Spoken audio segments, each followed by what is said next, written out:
la communauté d'agglomération de Marsan, Bagneux, Saint-Louis, Issy-les-Moulineaux, Niort et enfin Poitiers. Pour la première fois de son histoire, la très suivie revue des collectivités locales a multiplié les unes le 16 juin à l'occasion de la remise de son premier Grand Prix des collectivités locales. Il avait lieu au Sénat.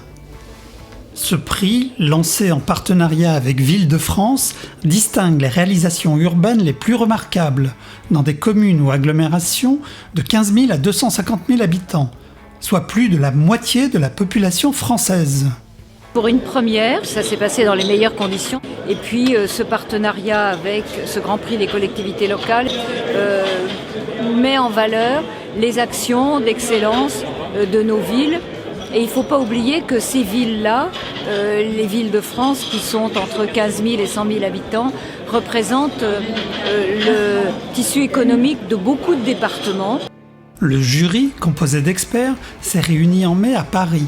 Il a analysé plus de 50 dossiers dans toutes les catégories, avec beaucoup de sérieux et quelques moments plus légers.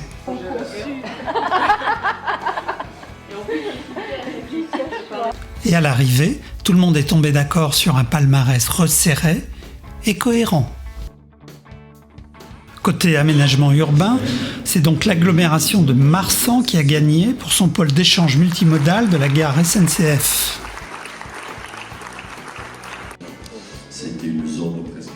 Bagneux a remporté le prix de l'équipement sportif pour sa halle des sports Janine Jambu.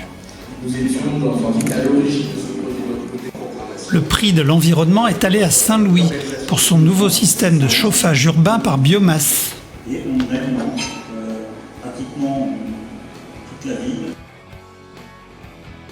La très branchée connectée ville d'Issy-les-Moulineaux s'est vue récompensée pour son écoquartier numérique du fort d'Issy. Mention spéciale pour Niort et son cimetière écologique. Une vraie innovation avec un sujet sensible.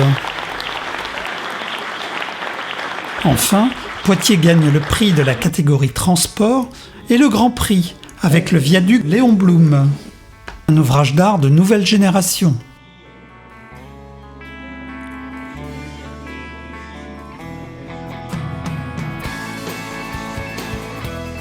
Un palmarès apprécié en connaisseur par de nombreuses personnalités, dont Gérard Larcher, président du Sénat, et ardent militant des villes de taille moyenne. Vous voyez, je suis là avec un certain nombre de collègues, parce que la question des transports, la question de la vitalité du territoire, la question du numérique, ce sont des sujets importants. Bref, une première réussie et fêtée dignement.